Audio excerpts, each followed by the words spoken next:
Olá, queridos, seja graça, seja paz de Jesus sobre tua vida. Espero que você esteja bem onde estiver.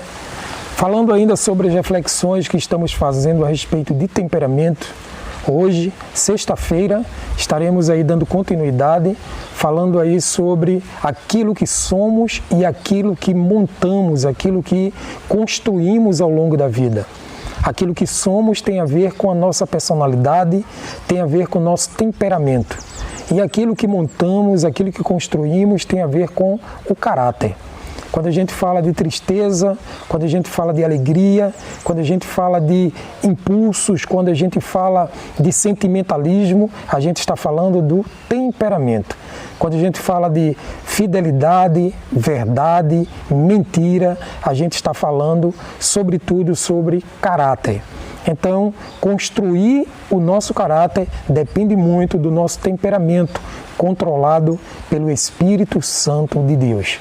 E diante de tudo isso, a gente pode dizer que precisamos a cada dia conhecer nossas emoções, nossos ímpetos, nossos desejos, nossas vontades, tudo isso para nos conhecer melhor e todos os dias. Diante de tudo isso, queremos aí trazer uma passagem bíblica para a gente refletir que está lá em Gênesis, no capítulo 13, a partir do verso 1. Essa passagem ela diz respeito a Abraão, quando sai do Egito e vai em direção ao Neguebe.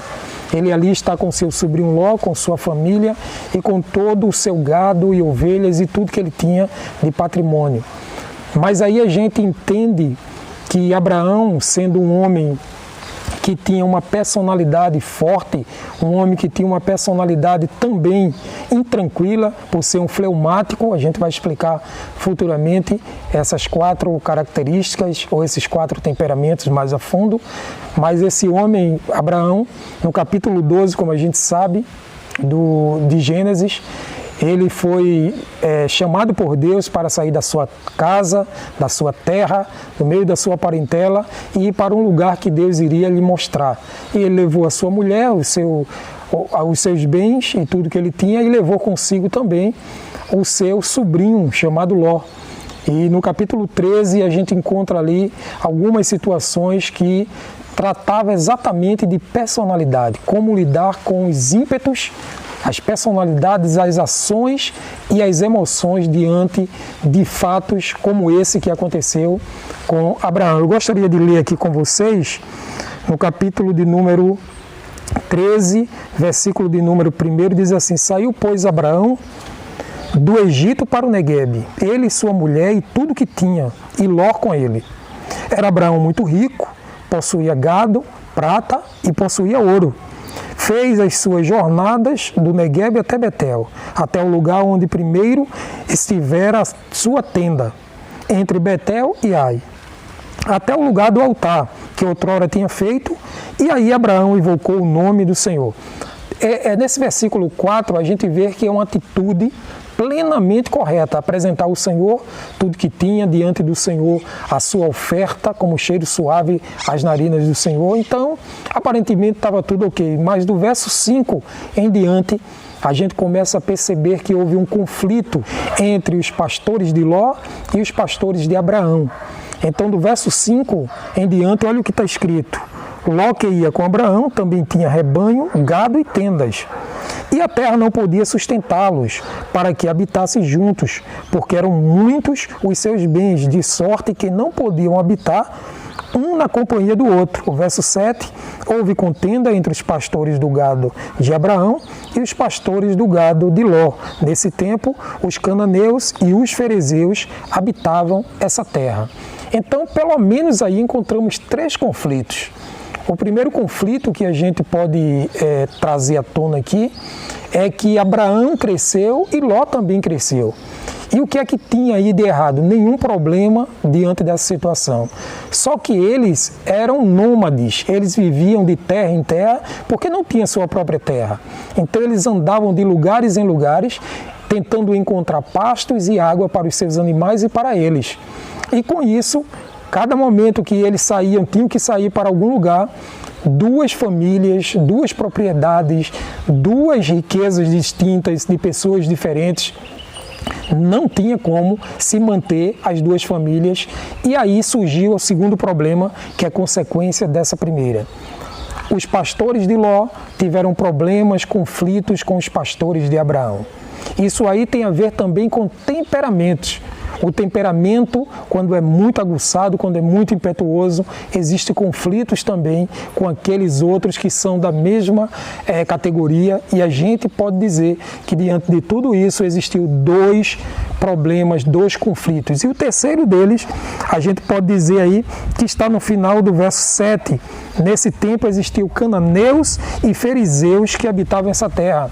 Não só tinha naquela região, naquelas regiões que Abraão e Ló estavam residindo, apenas eles dois, ou apenas as duas famílias.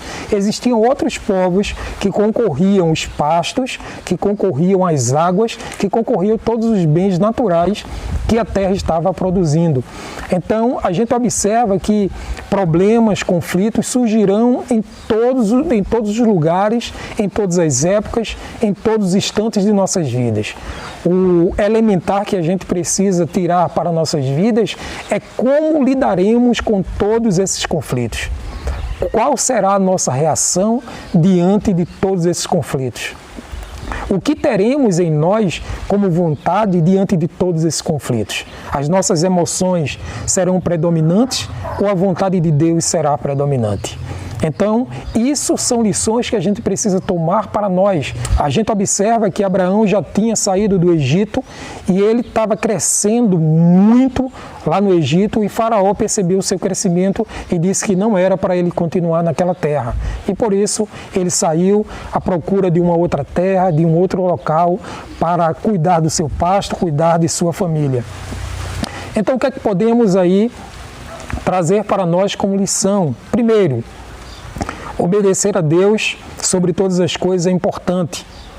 Talvez Abraão teria resolvido ou minimizado esse conflito, né? Se por acaso no capítulo 12, quando ele recebeu aquele chamado do Senhor, sai da tua casa, sai da tua terra, sai do meio da tua parentela e vai para um lugar que eu hei de te mostrar. Talvez ele tivesse acabado com esse conflito, esse problema de não saber mais para onde ir, pedir para que Ló escolhesse para onde deveria ir. E segundo, a gente precisa também entender que Deus está na direção de todas as coisas. Apesar de nós tomarmos, às vezes, decisões precipitadas, decisões fora da vontade de Deus, Deus ainda continua sendo fiel para conosco. E em terceiro lugar, que a gente precisa entender que todas as coisas contribuem para o bem daqueles que amam ao Senhor. Apesar de todas as coisas que podem sobrevir, Deus está cuidando de nós em todos os lugares, em todos os momentos de nossas vidas. Portanto, irmãos, nesse dia é importante todas as decisões que você tomar, todas as decisões que você tentar realizar, lembre-se, antes consulte ao Senhor, peça direção ao Espírito Santo e peça a Ele orientação para não tomar decisões precipitadas. Temperamentos controlados têm a ver com submissão ao Espírito Santo de Deus. Quanto mais a gente se doa ao Espírito Santo, mais ele tem propriedade de nós e mais direção, mais sentido nós temos da vida e diante da vida. Sobre tudo isso, queremos destacar 4 lições que a gente precisa destacar como preciosas para nossas vidas. Primeiro, conheça a si mesmo, porque quando conhecemos a cada um de nós, como nós somos, os nossos impulsos, até quanto podemos contar diante de um conflito, diante de um problema, a gente vai saber lidar com aquela situação. Segundo, seu temperamento nunca, jamais será arrancado de você. Jamais seu temperamento será arrancado. Ele pode ser controlado porque ele faz parte da sua personalidade. Você nasceu dessa forma e você dessa forma continuará até o final da sua vida. Temperamento tem a ver com a sua personalidade que já foi construída. Ou você é sanguíneo, ou você é colérico, ou você é fleumático, ou é melancólico. O que você precisa entender é que Deus ele vai moldar, vai mexer, vai transformar o seu caráter, enquanto que o seu temperamento ele vai ser controlado, ele vai ser segurado pelo Espírito Santo de Deus, para que nós não cheguemos a tropeçar dia após dia. O controle, terceiro, o controle do temperamento nos faz estável. Quando nós estamos controlados pelo Espírito Santo, nós somos controlados, nós somos estáveis, nós temos equilíbrio em tudo aquilo que fazemos. E o quarto e o último é ensinamento ou lições para nossas vidas que nós devemos tomar. Não tente mudar aquilo que você é, ou seja, o seu temperamento. Porque você é do jeito que Deus se construiu, do jeito que Deus te fez. Então, o que nós precisamos entender que nós somos aquilo que Deus criou. Nós somos criaturas e feituras do Senhor. Quando nós nos conhecemos a nós mesmos, conhecemos quem somos, o potencial que temos, as fraquezas que temos, e aí nós conseguimos domar os nossos ímpetos, as nossas vontades e as nossas emoções. Deus quer te usar da forma que você é, do jeito que Ele te criou, porque o Senhor te fez desta forma e Ele te conhece desse jeito. E Deus vai te usar com as ferramentas que você tem. Que este dia seja um dia maravilhoso para você, que esse dia seja um dia glorioso em tua vida e sobre tua família. Que o Senhor te abençoe então e te guarde. Que o Senhor faça resplandecer o seu rosto sobre ti e tenha misericórdia de ti. Que o Senhor sobre ti levante o seu rosto e te dê a paz.